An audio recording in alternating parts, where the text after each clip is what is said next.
Tune in to UFO Undercover, Wednesdays at 8 p.m. Eastern, with your host, Joe Montaldo, right here on the Paranormal Radio Network.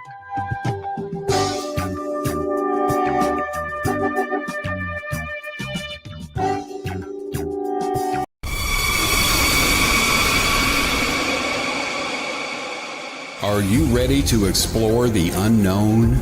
Dive into the world of the strange, mysterious, and unexplained with Eerie Expeditions magazine. Each issue is packed with spine-tingling tales, cutting-edge paranormal investigations, and exclusive insights into hauntings, cryptids, UFOs, and more. Whether you're a seasoned investigator or just love a good ghost story, Eerie Expeditions magazine has something for you. Join our growing community of truth seekers and adventure lovers. Subscribe today at EerieExpeditionsMagazine.com and unlock the secrets of the supernatural. Are you ready? That's EerieExpeditionsMagazine.com, where the extraordinary is just a click away. Dare to discover.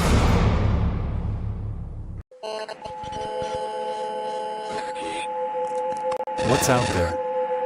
What creates the shadows in the corners or the creatures of the dark? Who are those on the other side? What do they have to say? This is the Gateway Podcast.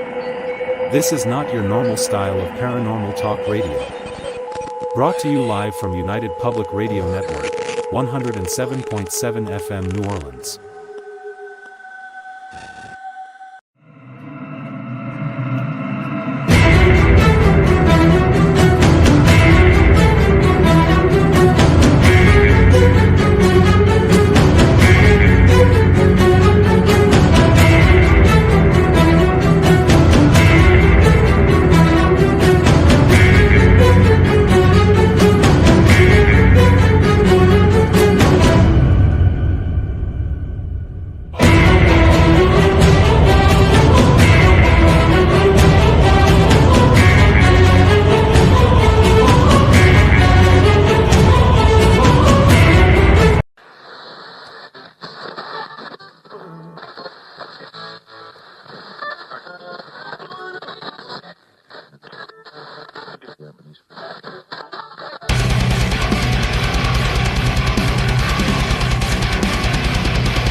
Hey everybody, good evening and welcome to my show Into the Night with me, your host, Sean Kelly, on this wonderful, beautiful, cold Tuesday night. I want to thank you, PRN Talk Radio, 105.3 Mississippi, 107.7 New Orleans. I have a great show ahead of us tonight. It's going to be pretty good. CL, howdy to you too. Heidi, much love to you too out there in Colorado. And Kurt, good to see you, buddy. And let me get my thoughts here again. I don't know. I just went in a good mood tonight because I have a good guest on tonight. Two of them, in fact, which I'm impressed with myself, or a little help from one of the guests to get the other guest on. But real quick, a couple announcements. Don't forget, right after my show tonight at 9:10 p.m. Eastern, we got the Gateway Podcast with my dear friend C.L. Thomas. So once you're done watching this podcast, if you can, go over there and send her some love, and watch her show. She's got a very good guest on tonight, a real good guest. I know he's a friend of mine too, so I'm telling you, you will be happy. I'm telling you, it'll be a good show for her.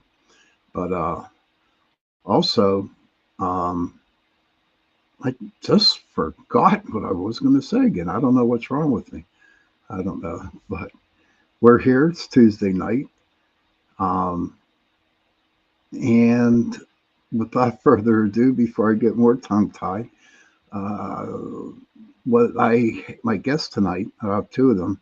One's going to be on later on tonight.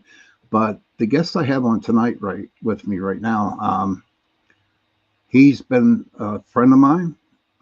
We have co-hosted Chasing Prophecy together. And he's also running the Pittsburgh area UFO conference this Saturday coming up.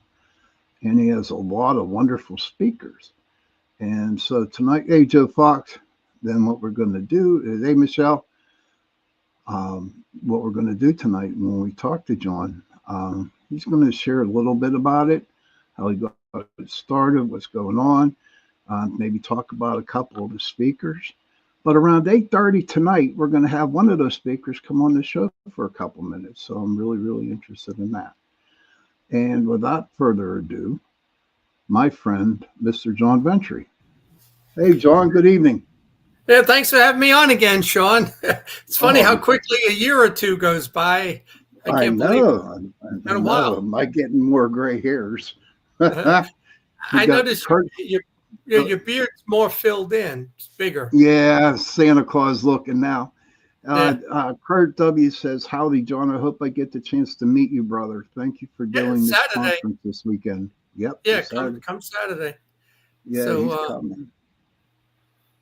Yeah, good. Tell us all about it. Okay. Well, this is conference number 18 that we've done here in Westmoreland County. I started this in 2008 at the community college. There was, I think, 2 years we got away from the college. We went over to the Ramada, and then we actually did it in a church on Route 30. The acoustics were great. And then after that, they said, we can never have you back again.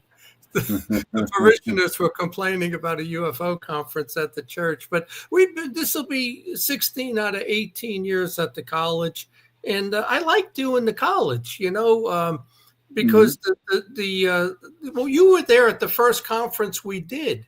You were a speaker years ago.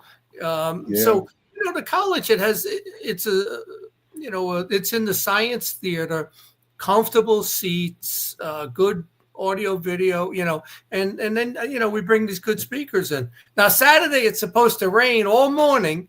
And then about 2-3 o'clock, it's going to clear up and be 75 degrees. So 75. Yeah. Oh my God, that's going to be hot. Yeah, that place got air conditioner, right? Yeah. But in the morning, so I'm saying, come in out of the rain, come to the conference. 9 o'clock it starts. Get there by 8:30. I got them to open up the cafe, so there's breakfast and coffee and stuff in the morning. So it's going to be cool. Next year, I'm trying to get them to open the cafe through lunch also, because if we can have lunch, breakfast, and lunch there, it would be really good. Oh, that would be awesome. Jenny, how you doing? Reach out if you want me on your show Thursday. I'm trying to pitch this conference, but let me know if you want me on your show Thursday, Jen. Oh, yeah. Guys. So the lineup that we got is... James Krug has done, I don't know how many now, 7, 8, 9 in a row. He's the opening guy every year. He runs the planetarium in Altoona. He's a astronomy teacher. So he's going to be talking about deep underground military bases. Then we got Nick Pope, who, Ancient Aliens. He seems to be on every alien show that's out there. He kind of took Bill Burns' place, where Bill Burns 10 years ago was the guy on every show. Right. Well, now it's Nick Pope. So Nick is going to be out. He'll be out, and he'll be talking about disclosure and lessons from the pandemic. So what happens when something UFO alien big happens? He's going to relate that to what happened with the pandemic. I don't know what his presentation's like, but you gotta worry about alien viruses. Right. How do we know if they show up and open the doors? They're not releasing viruses all over the planet. So I don't know if that's his talk or not. But then we got Michael Schratt, who he was with me on the Hangar One TV series for 2 years. And he's going to talk about retrievals of the third kind. So he's talking about crash retrievals. Hey, Mark, how you doing? He's going to talk about crash retrievals. And, it's funny. 2 years we filmed Hangar One. I was in all 20 episodes. I never met Michael Schratt in person. Half the cast on the TV show, I never met them. Right. MUFON, they did a symposium in California, and they had a Q&A. I think that was in 2015, and they had us all get together. That was the first time I met Jimmy Church, Michael Schratt. There was the female on there too, Melissa Tittle. You think you know all these people from the set? No, I didn't. I only saw maybe 5 of us on the set. So Michael Schratt will be there. He's got a long history too of good presentations. And then it's Thomas Reed, and Thomas, he's going to be on at 8:30. So I'm going to let him do the talking there. But his case up in Massachusetts, and I'll let him. Okay, so he's on. So I'm going to let him do the talking on that as soon as I'm done here. But he's going to talk about how it got recognized by the state of Massachusetts, and then I'm going to talk about Kecksburg. It's the 60th anniversary later in the year, and I figured it's good to rehash Kecksburg at 60 years old. I turned 68. I turned 68 Saturday at the conference. Oh, really? I was born like 3 or 4 in the morning, the devil's hour. But I turned 68 Saturday. It's my birthday. So if you're out there and coming, bring me a cupcake. I like cinnamon, that type of stuff. Crumb cakes. Do you want an alien cupcake or an alien cake? I've had enough alien. Once this weekend's over, it's like I've had enough of scheduling and doing all the work to get this thing going. But I'm going to talk about the research I did 10 years ago with Gary Barrett. His alias was Owen Eichler because he was so afraid of coming out with this research on Kecksburg. He thought the CIA was going to knock him off, so he used a fake name. but I'll tell you this one quick thing, before we get to Thomas, but we wrote up our research paper on Kecksburg, and the Pittsburgh Post-Gazette printed it. The Tribune Review would not print it. They said it will hurt the fundraiser they do down in Kecksburg at the fire department. So, but the funny thing was, the guy, Majors was his name, he sent our research paper to the military, and they posted it on Stars and Stripes magazine. It's an online, website, let's say, magazine. It was the front page of their website, Kecksburg UFO solved.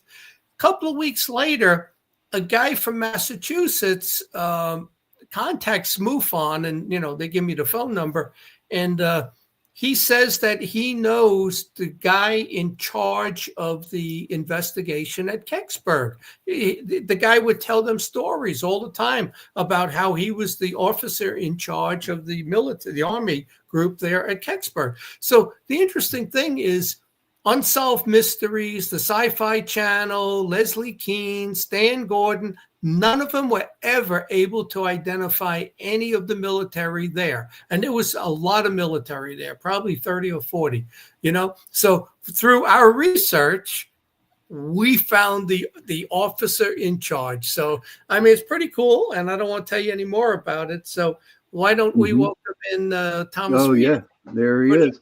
Put him on the screen. Ladies and gentlemen, one of the speakers this Saturday at the conference, Mr. Tom Reed.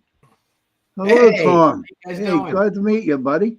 Yeah, likewise. And John, I had no idea, man. Happy birthday.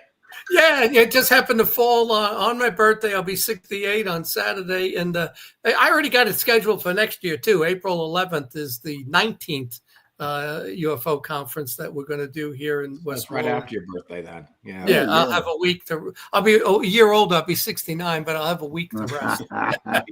You don't look a day over 80, tough, right? Sean, you don't look a day over 80. But Tom, thank you Yeah. for coming on. Sure. I was just reading a little bit on the internet about you, and wow, man, you look good at a 9-year-old. That's funny. Well, Hey, Hope, soft good to see skin, you. good parents, vitamins. But So, can you tell my people, my listeners, please, your experience? And everybody, yeah, please listen to this. This is like yeah, so awesome. absolutely. And I want to just mention this real quick. I'm not going to bring these with me, but these are the original state documents inducting me into the archives of Massachusetts history. So this was more than just Wow. recognized. This is actually formally and officially inducted into Wow. the state as the first historically true UFO case in America. And Wow. that to me means an awful lot. So it's kind of a step towards disclosure, which is kind of what I'm going to be talking about when I'm up in Pennsylvania, how that all happened. But to be honest, to be quite the short version, I guess, is that, the Berkshires had a lot of military. There was an awful lot of money going into NASA in Boston. And that money, to beat Russia to space during the 60s. And a lot of that money was being filtered out to Sprague Electric, General Electric, Command Aerospace, Pratt & Whitney, GE, to make capacitors and even weapons and a lot of other things. And so when these people being moved into the area from Albany, Hartford, what have you, Boston, New York City, there was nothing for them to do. I mean, they came in from a booming, metropolis type of setting to the Berkshires, where everything closed at 8 or 9 o'clock at night. You might have had the bowling alley to hang out at, and maybe a restaurant with a jukebox, which was my mother's. And so a lot of the people or those employees working on the space race actually dined in my parents' restaurant or diner, if you will. And I used to eat and sit with them. And so those that made the goodwill message that was left on the moon actually were paying customers of my mother's. Oh, wow. And the granddaughter of one of the men who made that medallion that was left on the moon by Buzz Aldrin still has the attaché case to this day. I'm trying to get my hands on it, but she's still on my Facebook too. So where I'm going with this, what happened with us is there was a lot of activity. This was not a one and done. It made the newspaper in 67. It went out on WSBS radio. It was covered by a radio station in New York City, the whole bit. It was really kind of large locally, but it kind of stayed there for a long time. So we're going back to the diner. It was September 1st, which was a holiday. And my mother left the restaurant open late, trying to get some last minute customers, that kind of thing. We were closing up and we were going across a bridge, a wooden bridge, an old wooden bridge. My grandmother was looking at my brother and I because we were having candy and it was late and she thought my brother could choke on this fireball, right? And so when we came out the other side of the bridge, my grandmother was the first to notice that there was this sphere, or it wasn't really like an orb. It was a sphere. It was very sharp edges. It rose from the banks of the Housatonic River. We were only going about 5 miles an hour. It was a very, very bumpy road. And when you came off the bridge, it flattened out, so you couldn't be going very fast, maybe as fast as you could walk or, what have you.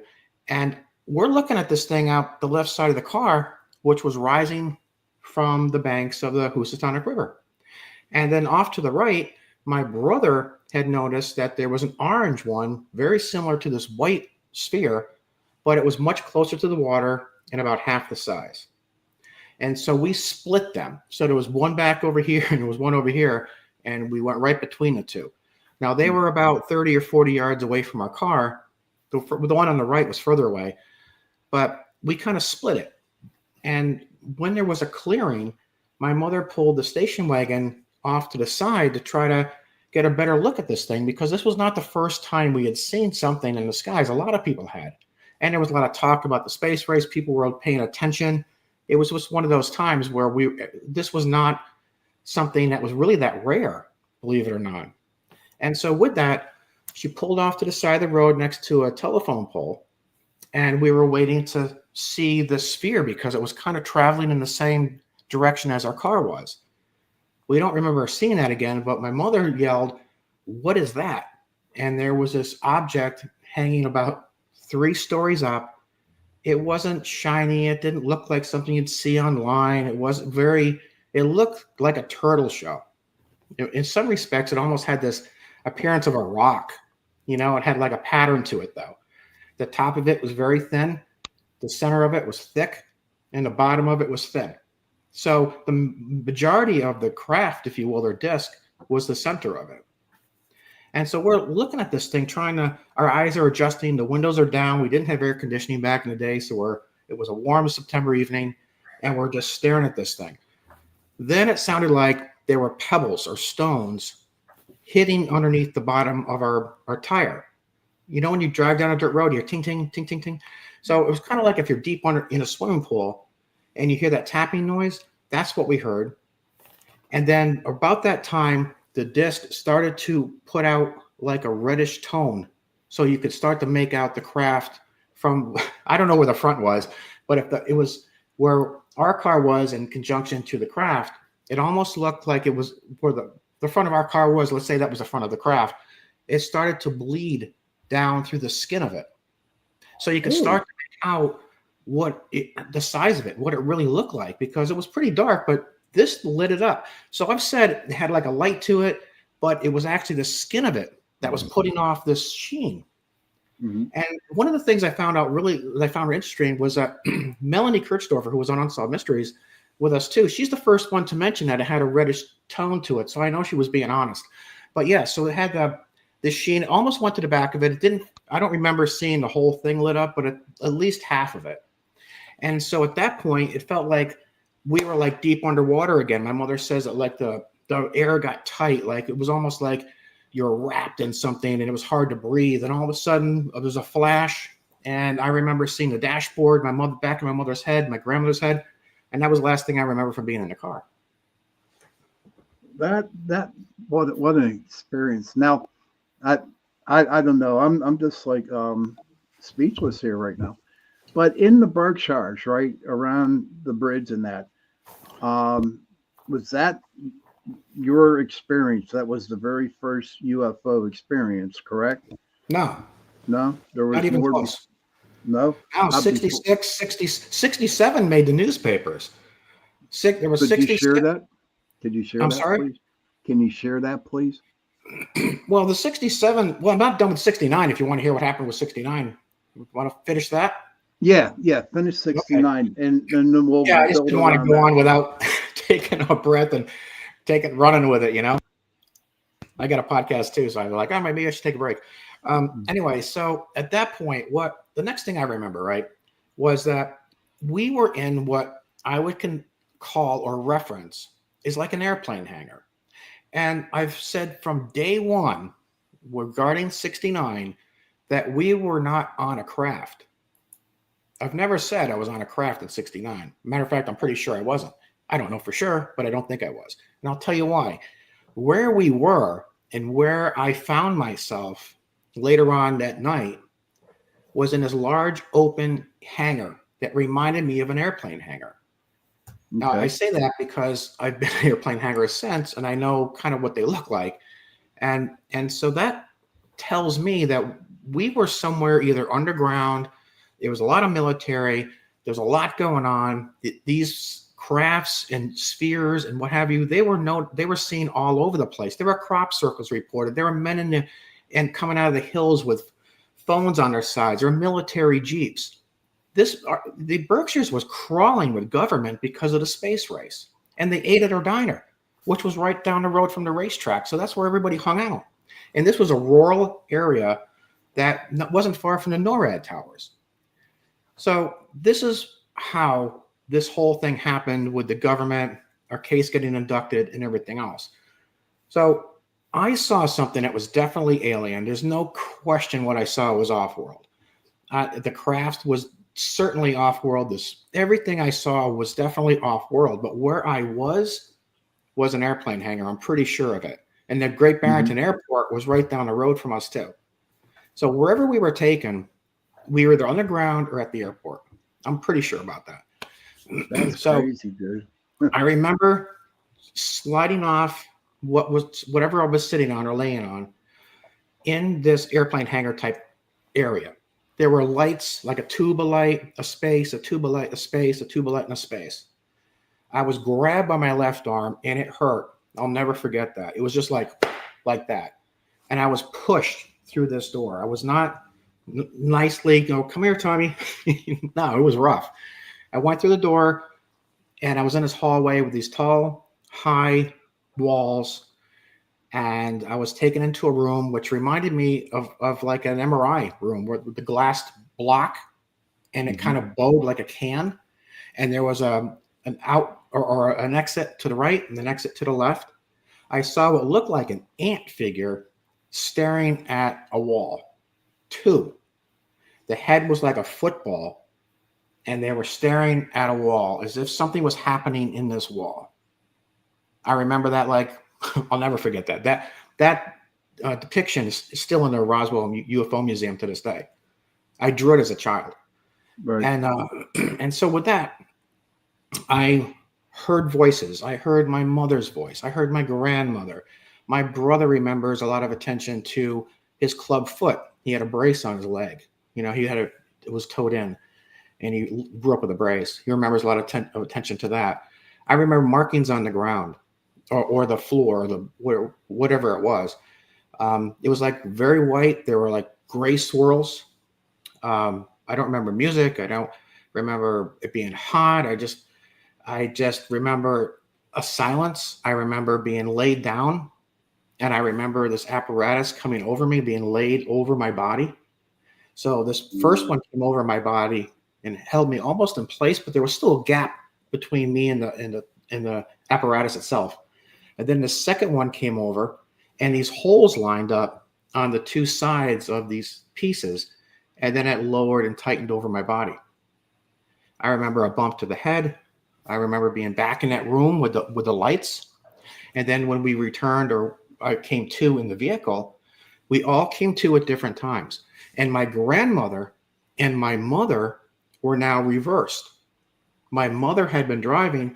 Now my grandmother was in the driver's seat. My brother's head was on my leg. My grandmother didn't really drive back in 1969. So she took the car down a little ways because my mother wasn't responding. Nobody in the car was responding to her, and she was the first one to come to. So she went back to town, and she went to a place called Silk Store, which is still there to this day, which was right next to our diner. And she went in for help. This is where it gets really wild. When we went in, because I followed my grandmother in. I had come to right about the time she was getting out of the car, and I was holding her arm while she walked right by the clerk to the back of this store, which is still there to this today.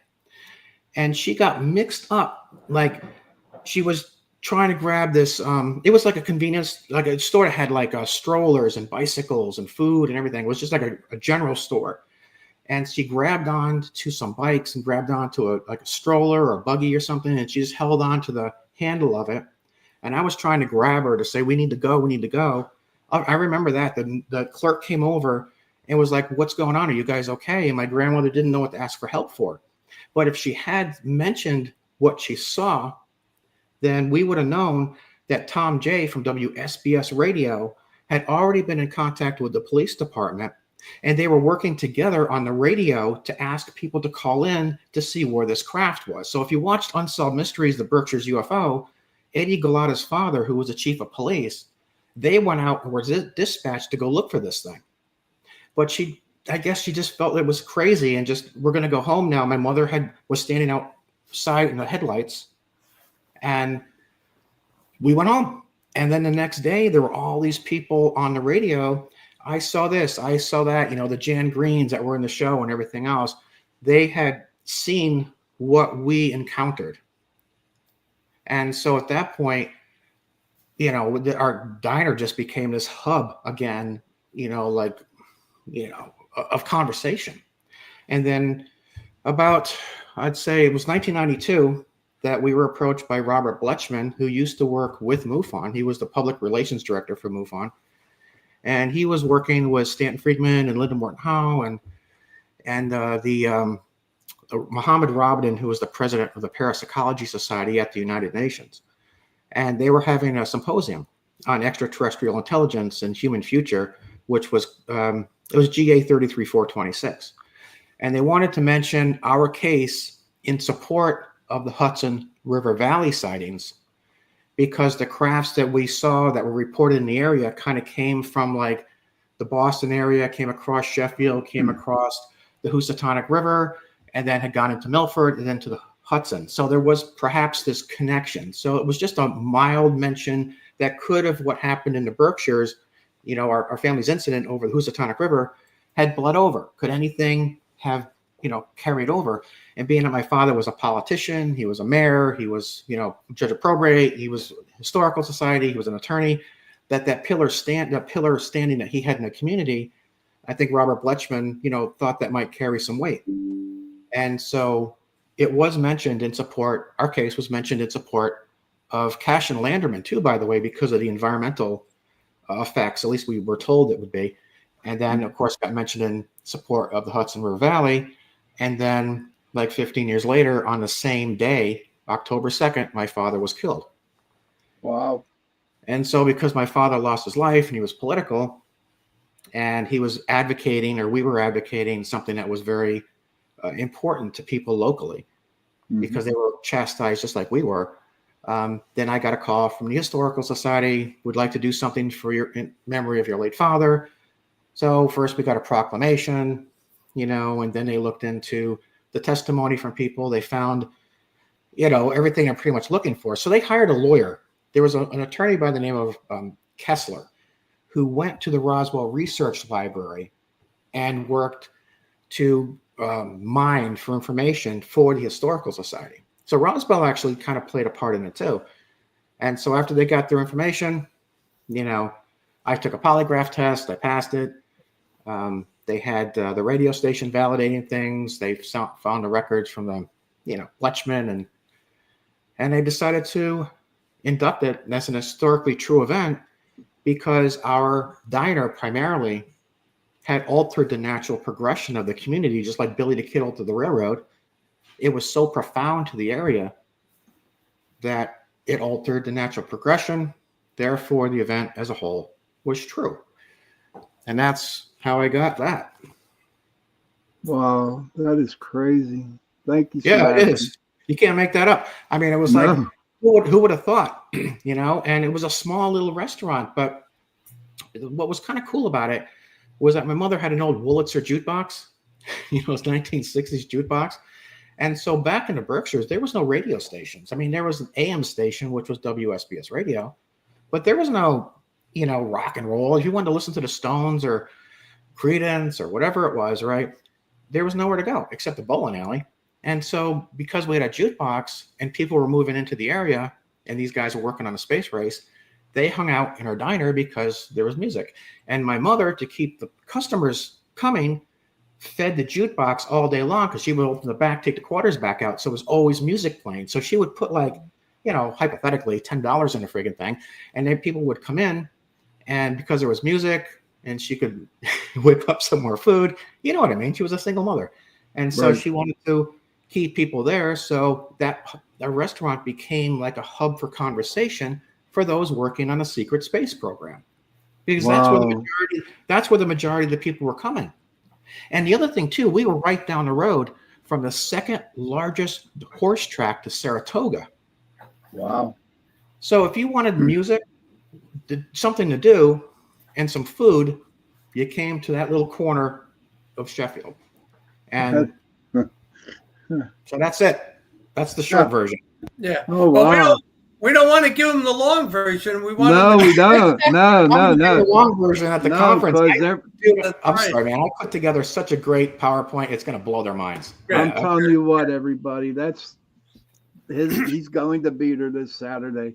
I really wish I could make it up to listen to the whole thing. But John, do you have anything to ask or whatever you want to? Well, let me just remind everybody, it's at the Westmoreland Community College. That's in Youngwood. It's not the one in Latrobe. I've had people go to the wrong college, so I make sure I put on the flyer now Youngwood, because they're about 15, 20 miles apart. But and we're in the science hall. That's different than where we were last year. So we're back in the big science hall that holds 440 people.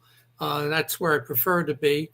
And it starts 8:30, 8 o'clock, actually. The cafe is open if you want to come in for breakfast before the event starts. So, we're there till about 5 o'clock. So, if you're coming in, it's exit 75 off the turnpike, or you can come in on Route 70 or Route 119. You're within 2 miles of the college. So it's a good location. And I like the college. I'm going to teach a 5-part UFO class I don't know if we're doing the fall, November, or we're going to do this I think we're doing it in November. Yeah, we're going to teach 5 classes on UFOs, and I got those books, The Case for UFOs, and I got so much that, I could I've done a couple of radio shows that were 4 hours and 23 minutes. And, it was like 3 a.m. and I said, I'm going to bed. That's it. So it'll be I've cool. been there before. And I like doing this conference. We started it in 2008. So this is the 18th year of doing the conference. Got a good relationship with the college, and I could put my signs up all around the roads here because I live locally. It's a little different than the Philly and Erie conference because I'm not there, so I'm relying on other people to try to get this stuff done. But we got a good network here. I got 43 or 4,400 people on my email list. So, they get the emails. They're probably a little tired of it right now because I'm sending 3 this week because you got to remind people, So right. This is going to be good. I look forward to it. When it's over, I always say another good job done. We did that's all you can do. Yeah. Tom, my question to you, sir. Now, I just really been into the UFO aliens since I started podcasting for the last 6-7 years. Okay. And I've learned a lot from a lot of people. First of all, your story was very, very interesting. But second of all, I would like to know, do you have an answer why the government holds back on all this UFO stuff? Why do they just keep us in the dark? Yeah, well, of course. I mean, they look at it as it's not really our business. I mean, it's it falls under national security, and as long as it remains under national security, there's no reason to ever divulge anything. As far as knowledge is power, power is money, right? So if you're the first to extract something or figure something out or back engineer something, I mean, there you go, and you don't need people, raining on your parade, right? So I don't think, first of all, how long did it take us to figure out who killed Kennedy, right? We still really don't know. I mean, they're not going to tell us the truth about anything. I mean, it's that little drippy faucet. And you know what, though? When we do find out, it's not going to be from NASA because they're funded by the government, so they're under their umbrella.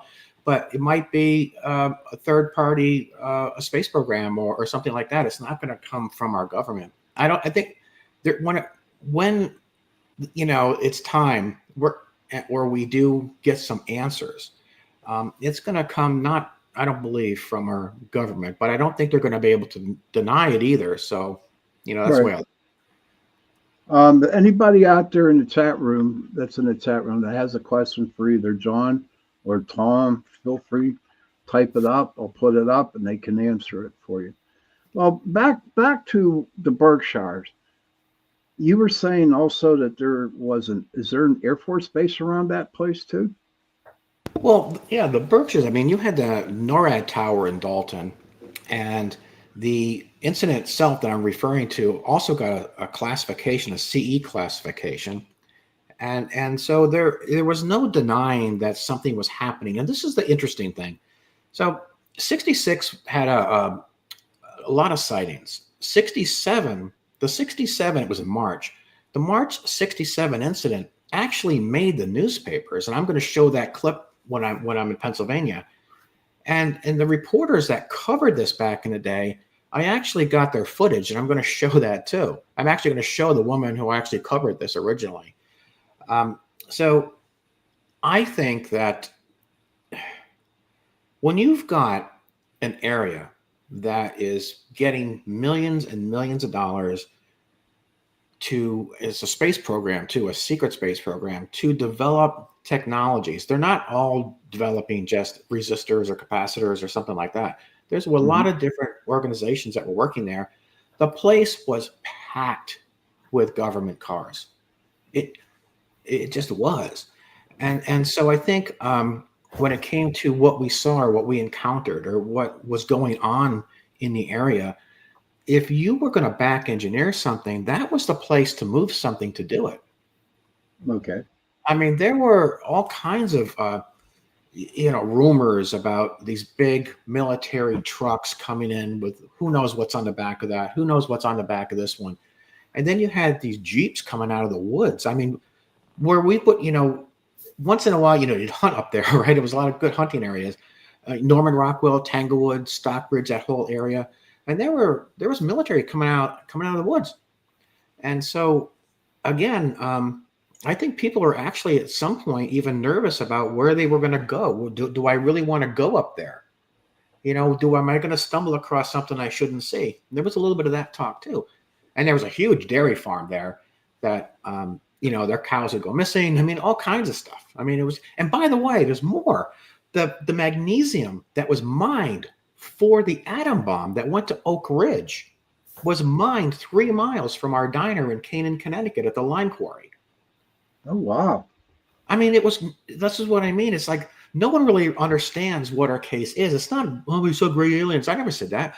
I said we were part of something huge. This was massive. And I've got the documents to prove it. My father was a politician. It went to the UN and it got inducted as historically true. This is the first case to have that kind of recognition. Hey, Thomas, who's the, I don't know if he's a senator. I think he's, I don't know, is he a senator, the guy you're working with right now in Tennessee? He's part of the hearings and everything. What's his name? And Congressman Tim Burchett. A congressman. Yeah. Okay. Yeah. He doesn't live far from me, and we kind of hang out at the same arena. Okay. Is there a law that? Well, I just want to say, does he tell you any inside information that he doesn't say publicly? Yep. Oh, I'm sure you're not going to tell John. us, are you? No, John, he's not going to tell.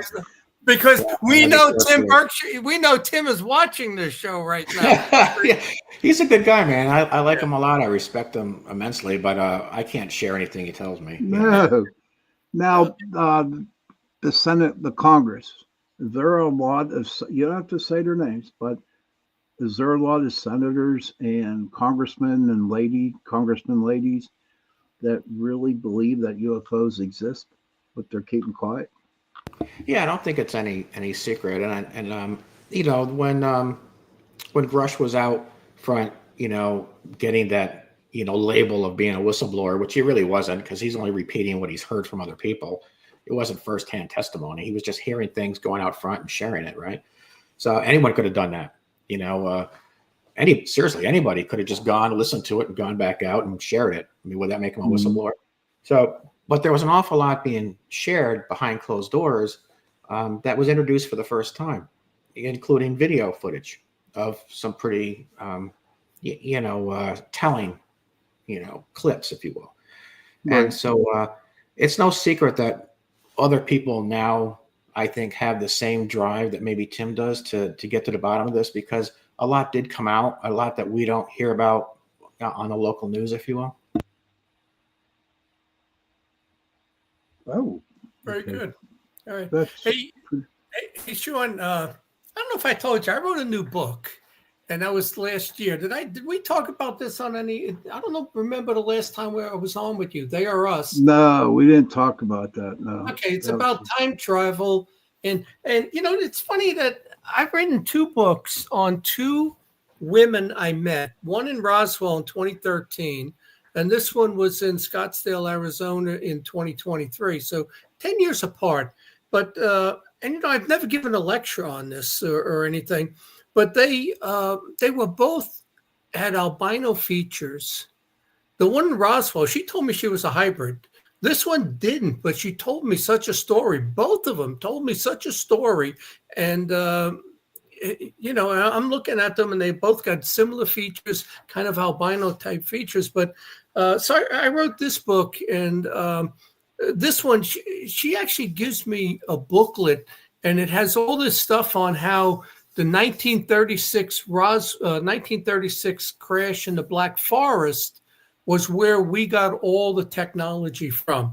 And that was actually the Roswell, us testing of that. It wasn't alien, let's say. But then she goes into how we created, in creating our Space Force, that's a lot of what we've seen. But then she starts telling me how they come back from the future, and it's actually us, So it was a cool 2-hour conversation. So I ended up I wrote this book.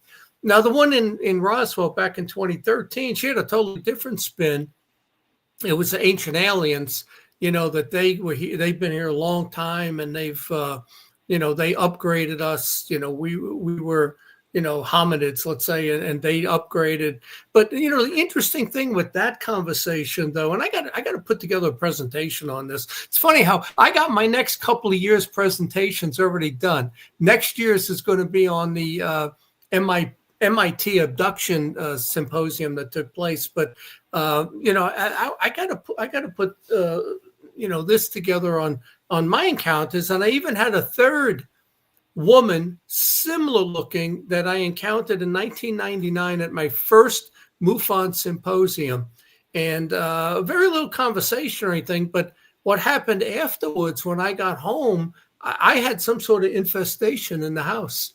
I was having out of body experiences, lucid dreams, these hybrid kids, and there was a presence in the room, and I speak about that in a different book. But I've never presented any of that stuff on my personal experiences. So I probably got to put something like that together. I'm sorry.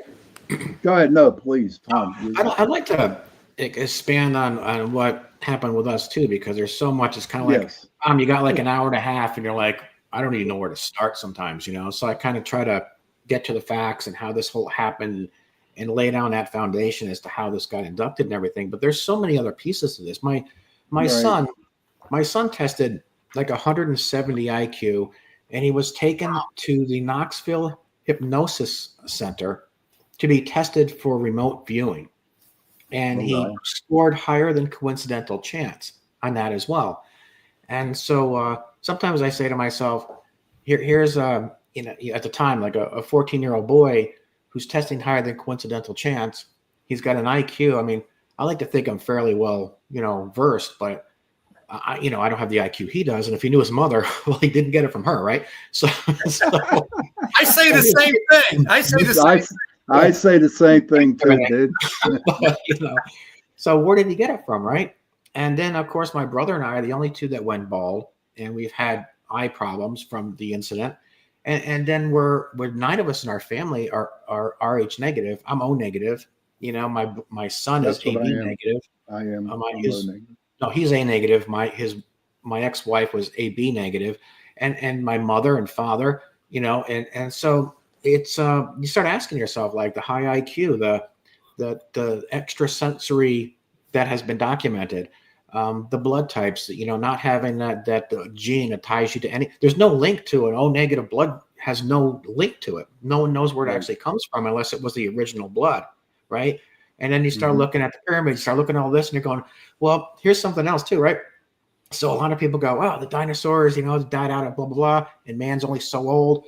Well, what if man also originally was around with the age of the dinosaur, and this is a second or third go-round for man itself, right? Yeah, that's very. And then look at our Earth rotates on a really unique axis, right?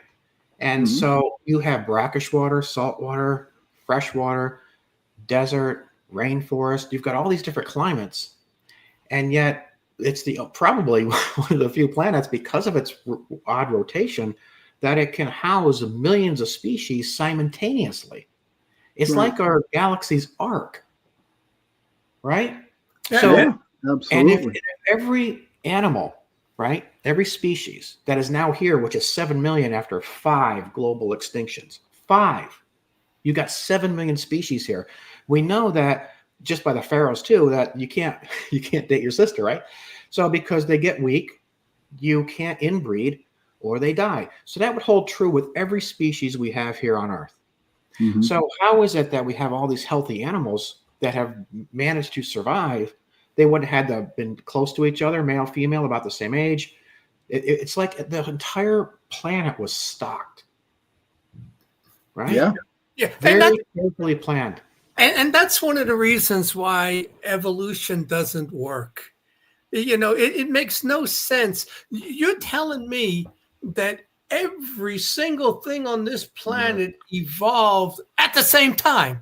The grass happened to go too with us. After 5 global extinctions, all of a sudden, bang, here we are. Yeah. It makes no sense at all, that evolution. So, and I agree with everything you say there, but, I hold on to my religious beliefs that God And created. that's all that matters, as long as you hold on to something that you believe. He put all of this here, which kind of explains it all. But I love the stories. I love the ideas. 5 extinctions. Were there societies here?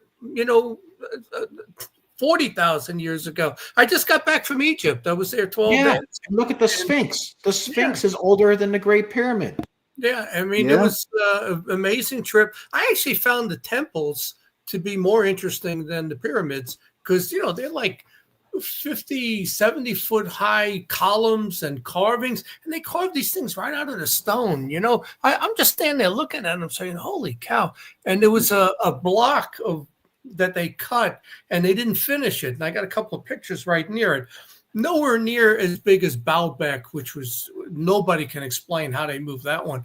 But I'm looking at this thing. I said, man, even with a couple of oxen and stuff, how do they move it? Then they got to lift it and put it in place. That question has never been answered. And, if you see behind me, I've got this tile floor.